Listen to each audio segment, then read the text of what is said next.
दोस्तों नमस्कार, आप सभी का स्वागत है आपके अपने YouTube channel study with DSLG में। साथियों, आज की इस वीडियो में हम बात करेंगे 69,000 शिक्षक भर्ती, नई प्राथमिक शिक्षक भर्ती के साथ साथ TGT, PGT, LT गेट को लेकर के आज की प्रमुख खबरों को। तो आप सभी लोगों से निवेदन है कि प्लीज़ वीडियो को लाइक करें, दोस्तों में शेयर करें, तथा चैनल को सब्सक्राइब करके बेल आइकन जरूर दबाएं। और वीडियो में आगे बढ़ने से पहले एक बार छोटी रिक्वेस्ट है कि प्लीज़ वीडियो को बिना स्किप किए अंत तक देखें, जिससे वीडियो में शेयर की गई सारी जानकारी को आप आसानी से समझ सकें। तो आइए साथियों, देखते हैं आज की प्रमुख खबरों को। सबसे पहले बात कर लेते हैं UPPSC की तरफ से बड़ी अपडेट के बारे में। तो आप सभी लोग देख सकते हैं UPPSC ने पहली बार दी संभावित साक्षात्कार की सूचना। चिकित्सा शिक्षा, प्राविधिक शिक्षा, वन विभाग में की जाएंगी भर्तियां। प्रोक्ता स्क्रीनिंग परीक्षा में 629 अभ्यर्थी हुए सफल। उत्तर प्रदेश लोक सेवा आयोग ने प्रोक्ता राजकीय होम्योपैथिक मेडिकल कॉलेज स्क्रीनिंग परीक्षा 2020 का परिणाम जारी कर दिया है। कुल 12 विषयों में 629 अभ्यर्थियों को सफल घोषित किया गया है। सफल घोषित किए गए सभी अभ्यर्थी इंटरव्यू में शामिल होंगे, उसके बाद उनकी नियुक्ति प्रक्रिया पूरी की जाएगी। तो ये थी UPPSC की तरफ से आज की बड़ी अपडेट। अब देखते हैं आज की दूसरी प्रमुख खबर को। अब देखते हैं आज की दूसरी प्रमुख खबर, जो बहुत ही बड़ी खबर है आप सभी साथियों के लिए। कर्मचारी चयन आयोग केंद्रीय विभागों में MTS के 11,409 पदों पर करेगा भर्ती। विज्ञापन जारी। नॉन टेक्निकल के 10,880, हवलदार के 529 पदों के लिए आवेदन प्रक्रिया शुरू। क्या है खबर, इसको जान लेते हैं विस्तार से। कर्मचारी चयन आयोग की ओर से मल्टीटास्किंग स्टाफ यानी MTS परीक्षा 2022 के तहत केंद्रीय विभागों में मंत्रालयों में कुल 11,409 पदों पर भर्ती की जाएंगी। इसके लिए SSC ने विज्ञापन जारी कर दिया है और ऑनलाइन आवेदन की प्रक्रिया भी शुरू हो गई है। आवेदन की अंतिम तिथि 17 फरवरी रखी गई है। आवेदन की प्रक्रिया पूरी होने के बाद अभ्यर्थियों को 23 एवं 24 फरवरी को आवेदन में संशोधन का मौका दिया जाएगा। MTS के 11,409 पदों में नॉन टेक्निकल के 10,880 पद और हवलदार के 529 पद हैं। हवलदार के पद central board of indirect tax and custom और सेंट्रल बोर्ड ऑफ नारकोटिक्स में है। भर्ती परीक्षा के लिए हाई स्कूल उत्तीर्ण 18 से 27 वर्ष आयु के अभ्यर्थी आवेदन कर सकते हैं। 19 फरवरी तक ऑनलाइन फीस जमा होगी, जबकि 20 फरवरी तक चालान के माध्यम से ऑनलाइन फीस जमा होगी। फीस 100 रुपये है। OBC, SC, दिव्यांग एवं पूर्व सैनिकों को नियमानुसार आयु में छूट दी जाएगी। MTS और हवलदार के पद पर चयन के लिए एक ऑनलाइन परीक्षा होगी, जो अप्रैल में संभावित है। तो जो अभ्यर्थी SSC के द्वारा आयोजित होने वाली MTS के 11,000 से अधिक पदों पर जो भर्ती निकाली गई है उसमें आवेदन करना चाहते हैं, तो इच्छुक अभ्यर्थी अपने ऑनलाइन आवेदन कर दें और अपनी तैयारी को शुरू कर दें, जिससे होने वाली परीक्षा में वो सफल होकर के अपने करियर को सफल बना सकें और एक नौकरी का सपना पूरा कर सकें। तो ये थी बड़ी अपडेट SSC की तरफ से उन युवाओं के लिए जो नौकरी की तलाश में इधर उधर भटक रहे हैं और उन्हें अपनी नौकरी चाहिए। तो आप सभी लोग इस वैकेंसी में अप्लाई कर सकते हैं। इसके बाद आप सभी लोग देख सकते हैं माननीय प्रधानमंत्री जी के द्वारा आज 71,000 युवाओं को दिए जाएंगे नियुक्ति पत्र और उसके लिए लगाया गया है रोजगार मेला। 10 लाख नियुक्तियों के लिए रोजगार मेला। देश भर में 45 स्थानों पर 71,000 नवनियुक्त युवाओं को नियुक्ति पत्र वितरण प्रधानमंत्री मोदी के द्वारा 20 जनवरी 2023 प्रातः 10:30 बजे वीडियो कॉन्फ्रेंसिंग के माध्यम से किया जाएगा। और वर्ष 2023 के अंत तक 10 लाख युवाओं को रोजगार देने के लिए जो कदम उठाया है सरकार ने, वो सराहनीय है। लेकिन अगर इसे वास्तविक रूप से धरातल पर लागू किया जाता है और वास्तव में 10 लाख युवाओं को रोजगार देने का सपना पूरा किया जाता है, तो एक अच्छी पहल है। अब देखना है कि 2023 तक इस लक्ष्य को हासिल भी किया जा सकता है या नहीं कर पाएंगे। जो भी अपडेट होगी आप सभी को चैनल के माध्यम से समय समय पर प्रोवाइड करते रहेंगे। अब बात कर लेते हैं उत्तर प्रदेश में TGT, PGT शिक्षक भर्ती से जुड़ी हुई बड़ी खबरों को लेकर के। तो साथियों, आप सभी लोग जानते हैं TGT, PGT एग्जाम 2022 को लेकर के लगातार माध्यमिक शिक्षा सेवा चयन बोर्ड के मुख्यालय पर प्रतियोगी छात्रों के द्वारा क्रमिक अनशन जारी था, लेकिन उस अनशन को कल समाप्त कर दिया गया है। क्यों समाप्त कर दिया गया है, क्या आश्वासन मिला है, किस लिए ये समाप्त किया गया है, सभी कुछ जानते हैं विस्तार से। आप सभी लोग देख सकते हैं TGT, PGT 2022 में सीट बढ़ाने की प्रतियोगी छात्र कर रहे थे मांग। पूर्व मंत्री के आश्वासन पर अनशन हुआ है समाप्त। प्रतियोगी छात्र मोर्चा के बैनर तले प्रतियोगी छात्रों ने TGT, PGT 2022 में सीट वृद्धि के लिए पुनः पोर्टल खोलने की मांग को लेकर माध्यमिक शिक्षा सेवा चयन बोर्ड पर 16 दिनों से अनशनरत रहे।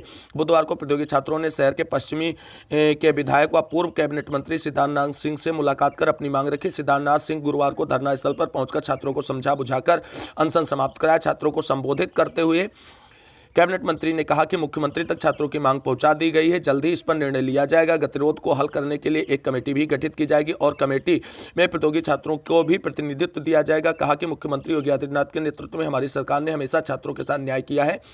प्रतियोगी छात्र मोर्चा के अध्यक्ष विकी खान ने बताया है कि प्रतियोगी छात्रों का एक शिष्टमंडल शुक्रवार को महानिदेशक स्कूल शिक्षा विजय के अंश से मिलेगा, उनके समक्ष अपनी बात रखेगा और वहां से कोई ना कोई हल जरूर निकल कर आएगा। अब देखना ये है, अभी तक सरकार की तरफ से कोई ऑफिशियल अपडेट नहीं जारी किया गया है, ना तो टीजीटी पीजीटी एग्जाम डेट को लेकर के, ना ही सीट वृद्धि के लिए पुनः पोर्टल खोलने जाने को लेकर के। लेकिन मंत्री जी के आश्वासन पर प्रतियोगी छात्रों ने समाप्त कर दिया है अपना अनशन। अब देखना यह है आगे की कार्रवाई क्या होती है, क्या टीजीटी पीजीटी एग्जाम डेट जल्द अनाउंस की जाएगी, सीट वृद्धि के लिए पुनः पोर्टल खोला जाएगा, या टीजीटी पीजीटी शिक्षक भर्ती में फार्म भरने वाले सभी अभ्यर्थियों को अभी और इंतजार करना पड़ेगा इन सभी प्रक्रियाओं को लेकर के। हालांकि आप सभी को बता दें, टीजीटी पीजीटी सीट वृद्धि को लेकर के पुनः पोर्टल खोले जाने की संभावनाएं बहुत कम है। हो सकता है नई टीजीटी पीजीटी शिक्षक भर्ती का विज्ञापन जारी करे सरकार और इसमें पुनः पोर्टल ना खोले, लेकिन एग्जाम डेट का अनाउंस जल्दी किया जा सकता है। ये जो दबाव बनाया गया है अभ्यर्थियों के द्वारा, इसके परिणाम स्वरूप आप सभी को टीजीटी पीजीटी शिक्षक भर्ती 2022 की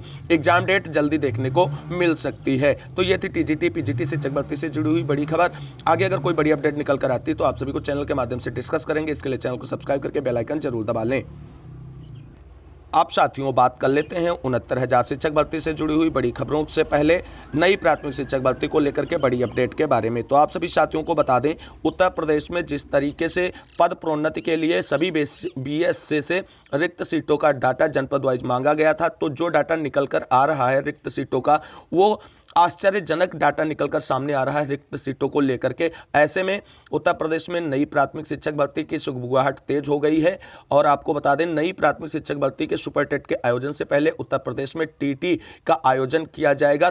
ये 100% चांसेस बन रहे हैं। और सुपर टेट के आयोजन से पहले नई यूपी टेट 2023 होगा, उसके बाद सुपर टेट होगा। तो कितने पदों पर आएगा सुपर टेट, यानी नई प्राथमिक शिक्षक भर्ती कितने पदों पर आ सकती। जो साथियों आप सभी को बता दें, सरकार ने जो स्वीकार किया है सदन में और कोर्ट में, वो 51,112 और शहरी क्षेत्रों की सीटों को मिलाकर के 63,000 पद बन रहे हैं।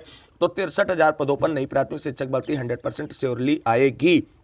लेकिन अगर रिक्त सीटों का डाटा पद प्रोन्नति करने के बाद जो चौंकाने वाली खबर यह है कि वो लगभग 70 से 75,000 सीटें निकलकर सामने आ रही हैं रिक्त। तो ऐसे में एक बड़ी भर्ती का विज्ञापन भी आप सभी को देखने को मिल सकता है। इसमें कोई आश्चर्यजनक बात नहीं होगी, क्योंकि 4 सालों से कोई भी नई शिक्षक भर्ती नहीं आई है। तो ऐसे में 70-75,000 रिक्त पद होना कोई बड़ी बात नहीं है। लेकिन सबसे बड़ा प्रश्न यही है और सारे अभ्यर्थियों के क्वेश्चन है कि सुपर टेट का आयोजन होगा कब। साथियों आप सभी को बता दें, सुपर टेट के आयोजन में देरी का प्रमुख कारण ये है कि अब पीएनपी के द्वारा सुपर टेट का आयोजन नहीं कराया जाएगा, नए शिक्षा सेवा चयन आयोग के द्वारा ही टेट और सुपर टेट का आयोजन कराया जाएगा। तो जब तक नए शिक्षा सेवा चयन आयोग का गठन नहीं होता है, तब तक आप सभी लोग यूपी टेट या सुपर टेट के आयोजन की कल्पना नहीं कर सकते। लेकिन जो अपडेट निकल कर आ रही है सुपर टेट के आयोजन को लेकर के 2023 के, तो अक्टूबर तक आप सभी को बता दें सुपर टेट का आयोजन सरकार की तरफ से करा लिया जाएगा। ये 100% पुख्ता जानकारी है, बिल्कुल आप इसे ऑथेंटिक मानकर चलें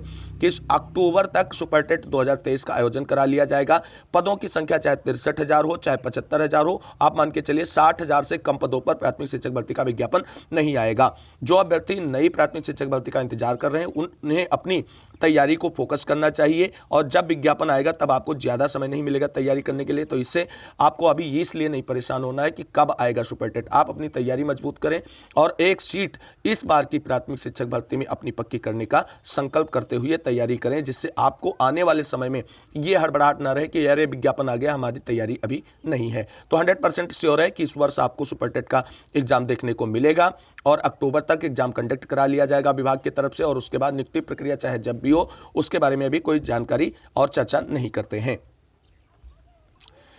अब बात कर लेते हैं 69,000 शिक्षक भर्ती से जुड़ी हुई बड़ी खबरों को लेकर के। तो साथियों आप सभी को बता दें, 69,000 शिक्षक भर्ती में आंसर की प्रकरण से जुड़े हुए मैटर को सबसे पहले डिस्कस करते हैं। तो आंसर की प्रकरण में प्रत्यावेदन की प्रक्रिया पूरी हो चुकी है।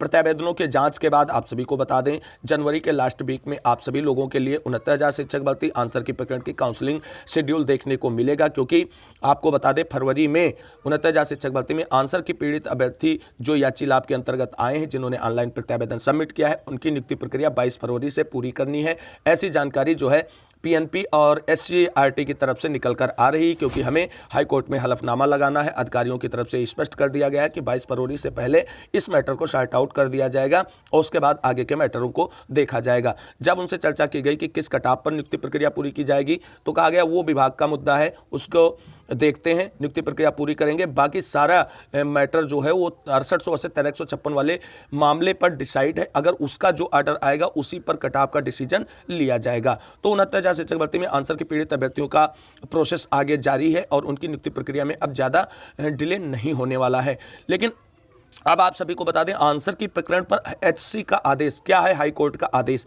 तो साथियों, मैंने आप सभी को बताया था कि सुप्रीम कोर्ट ने 25/8/2021 से पहले बने सभी याचियों को याची लाभ के लिए कंसीडर किया है आंसर की प्रकरण में, और 25/8/2021 के बाद के अभ्यर्थियों को इसका कोई लाभ नहीं मिलने वाला है। जो लोग अब याची बन रहे हैं उनको भी अपने समय और पैसे की बर्बादी के सिवाय कोई लाभ नहीं मिलने वाला है। और उसी क्रम में आपको बता दें, इलाहाबाद हाई कोर्ट की तरफ से कल एक याचिका खारिज कर दी गई है और आने वाले समय में ऐसी जो आंसर की प्रकरण में याची लाभ की मांग कर रहे हैं उनकी याचिकाएं सीरियल वाइज डिस्पोज्ड ऑफ होती रहेंगी। इसमें कोई चौंकाने वाली बात नहीं। ये जानकारी मैंने पहले आप सभी के साथ शेयर की थी और आज पुनः कह रहे हैं कि अब भी समय है, आप आंसर की प्रकरण में अब याची ना तो बने, क्योंकि अपना समय और पैसा आप दोनों बचाएं, क्योंकि अब इसमें आपको कोई लाभ नहीं मिलने वाला है। सुप्रीम कोर्ट का आदेश जो है वही फाइनल आदेश है, उसने जो कंसीड कर लिया वो कंसीड हो गया है।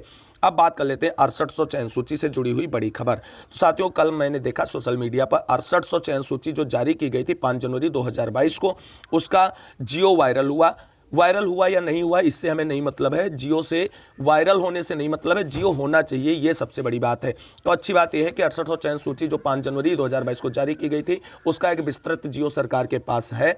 ये तो उन सभी को पक्का पता चल गया जो कह रहे थे कि 5 जनवरी को जो 6800 की सूची जारी की गई वो अवैध है, इसका कोई जियो नहीं सरकार ने जारी किया, ये वो सारी बातें, उन सभी बातों पे कहीं ना कहीं जो कल जियो वायरल हुआ उससे विराम लगता नजर आ रहा है। अब बात कर लेते हैं 6800 कोर्ट ऑर्डर और नियुक्ति पर क्या है बड़ी अपडेट। तो साथियों, आप सभी को बता दें, जिस तरीके से जानकारी शेयर की गई थी हमारे चैनल के माध्यम से, हमारे ही द्वारा शेयर की गई थी कि 20 और 25 के बीच में अगर कोर्ट ऑर्डर डिलीवर हो जाता है तो अच्छी बात है, वरना आप सभी को कोर्ट ऑर्डर डिलीवर के लिए लंबा इंतजार करना पड़ सकता है। तो साथियों, 24 तारीख तक के लिए हाईकोर्ट की तरफ से कॉज लिस्ट जारी कर दिया गया है और उसमें 6800 से 1356 वाले मामले में कोर्ट ऑर्डर डिलीवर डेट को मेंशन नहीं किया गया है। तो अब आप ये मानकर चलिए कि 26 जनवरी से पहले किसी भी प्रकार से आप सभी का कोर्ट ऑर्डर डिलीवर नहीं होने वाला है। हाँ, अगर अचानक कोई सरप्राइजिंग ऑर्डर डिलीवर डेट जारी कर दी जाए हाई कोर्ट की तरफ से तो उसमें कोई चौंकाने वाली खबर नहीं है, लेकिन अब आप मान के चलिए जनवरी में कोई चांस ही नहीं बचा है 69,000 शिक्षक भर्ती में 6800 से 1356 वाले मामले के आरक्षण घोटाले के हाईकोर्ट रिजर्व ऑर्डर के डिलीवर को लेकर के। लेकिन अब ऑर्डर कब आएगा, सबसे बड़ा प्रश्न यही है, ऑर्डर आएगा भी कि नहीं आएगा। तो साथियों, आप सभी को बता दें, ऑर्डर आएगा, क्योंकि आप जानते हैं कि जब कोई ऑर्डर रिजर्व होता है तो उसको डिलीवर करने के लिए आपके पास 90 दिनों का मैक्सिमम टाइम होता है। 90 दिनों के अंदर आप सभी लोगों का कोर्ट ऑर्डर डिलीवर होगा और उससे पहले ही डिलीवर हो जाएगा। तो अब 6800 से 1356 वाले मामले का कोर्ट ऑर्डर डिलीवर डेट जो है फरवरी में जाती हुई 100% नजर आ रही। उससे पहले अगर आ जाता है तो बहुत अच्छी बात है, अगर नहीं आता है तो आप मानकर चलिए कि फरवरी में ही 6800 से 1356 वाले मामले का कोर्ट ऑर्डर डिलीवर होगा। अब एससीईआरटी के अधिकारियों से जब 6800 मामले में चर्चा की गई साथियों के द्वारा, तो वहां से जानकारी निकल करके आ गई है कि सभी लोगों को परेशान होने की ज़रूरत नहीं है। तो हम आप सभी लोगों की नियुक्ति प्रक्रिया पूरी करने के लिए तैयार बैठे हैं। बस 6800 से 1356 वाले मामले के कोर्ट ऑर्डर का इंतजार है, स्पष्ट कह दिया गया अधिकारियों की तरफ से। और उन्होंने स्पष्ट कहा कि अगर आप लोगों का कोर्ट ऑर्डर जनवरी में डिलीवर होता है तो फरवरी में आप सभी लोगों के लिए काउंसलिंग शेड्यूल का विस्तृत डिटेल जारी करके आप सभी लोगों की नियुक्ति प्रक्रिया आगे बढ़ा दी जाएगी। लेकिन अगर फरवरी में आता है तो 6800 चयनितों की नियुक्ति जो है वो आपको बता दें मार्च तक जाएगी। ये आप मानकर चलिए, कोर्ट ऑर्डर पर अब आपकी नियुक्ति प्रक्रिया, काउंसलिंग शेड्यूल सब कुछ डिपेंड है। अब साथियों, बात कर लेते हैं क्या 6800 कंसीड होगी या केवल इसमें भी मिलेगा याची लाभ। तो बहुत सारे साथियों के मन में ये प्रश्न है कि जिस तरीके से लगातार पिछले कई डिसीजन याची लाभ को लेकर के आए हैं, चाहे आंसर की प्रकरण हो, चाहे शिक्षा मित्र वाला प्रकरण हो या एनओसी मैटर हो, इन सभी मामलों में में याची लाभ का आदेश कहीं ना कहीं जारी किया गया है सरकार की तरफ से, हाई कोर्ट की तरफ से। तो क्या 6800 से 1356 वाले मामले में याची लाभ आएगा? क्या 6800 में केवल उन्हीं की नियुक्ति की जाएगी जो याची बने? तो साथियों, आप सभी लोगों को बिल्कुल भी परेशान होने की जरूरत नहीं है। 6800 मामले में ऐसा कुछ नहीं होने वाला। ये एक अलग मुद्दा है और आरक्षण विसंगति का मुद्दा है, और सरकार ने इतनी सीटों पर आरक्षण विसंगति मानी है। तो आपको बता दें, 6800 तो हर हाल में कंसीड होगा हाई कोर्ट के, चाहे जिस साइड का आदेश आए उसमें 6800 कंसीड होगा। हाँ, ये जरूर है कि 6800 के साथ में कुछ याची लाभ की बात जरूर की जा सकती है हाई कोर्ट के आर्डर में, लेकिन अभी सारी चीज़ें संभावनाओं पे डिपेंड है। लेकिन 6800 100% श्योर है। 6800 में चयनितों को किसी भी तरीके से परेशान होने की ज़रूरत नहीं, क्योंकि उनको पूरी तरीके से श्योर किया गया है सरकार की तरफ से, और सरकार के हस्तक्षेप के कारण ही 6800 से 1356 वाले मामले के कोर्ट आर्डर डिलीवर डेट में डिले हो रहा है, वरना अब तक कोर्ट आर्डर आ जाता, जिस तरीके से शुक्ला सर जी अपनी एक्टिवनेस के लिए जाने जाते हैं। इस मामले में आपको बता दें, शुक्ला सर के पास स्पेशल कुछ ज़्यादा करने को है नहीं आर्डर में। सरकार के विवेका अनुसार ही 6800 से 1356 वाले मामले का कोर्ट आर्डर डिलीवर किया जाएगा। यानी अब आप सभी लोग इतना समझ गए होंगे कि 6800 मामला 69,000 शिक्षक भर्ती के रीढ़ की हड्डी बन गया है। चाहे एनओसी प्रकरण हो, चाहे आंसर की प्रकरण हो, सभी की नियुक्ति की कटाव का डिसाइडर जो है 6800 से 1356 मामला है। जब तक इसका कोर्ट आर्डर नहीं आता है और कटाव का डिसीजन नहीं लिया जाता है, तब तक आप मान के चलिए एनओसी प्रकरण और आंसर की प्रकरण दोनों अधूरी नियुक्तियां मानी जाएंगी, क्योंकि आर्डर में स्पष्ट मेंशन कर दिया गया है कि सारी नियुक्तियां 1356 मामले के अधीन रहेंगी। तो साथियों, ये थी आज की कुछ प्रमुख खबरें जिसको मैंने आप सभी के साथ शेयर किया है। उम्मीद करते हैं आज की जानकारी आप सभी लोगों के लिए हेल्पफुल होगी। अगर जानकारी अच्छी लगे तो प्लीज़ वीडियो को लाइक करें, दोस्तों में शेयर करें, चैनल को सब्सक्राइब करें लेटेस्ट अपडेट पाने के लिए। मिलेंगे अगली वीडियो में, तब तक के लिए सभी साथियों को जय हिंद, जय भारत, वंदे मातरम। आप सभी साथियों का दिन शुभ हो।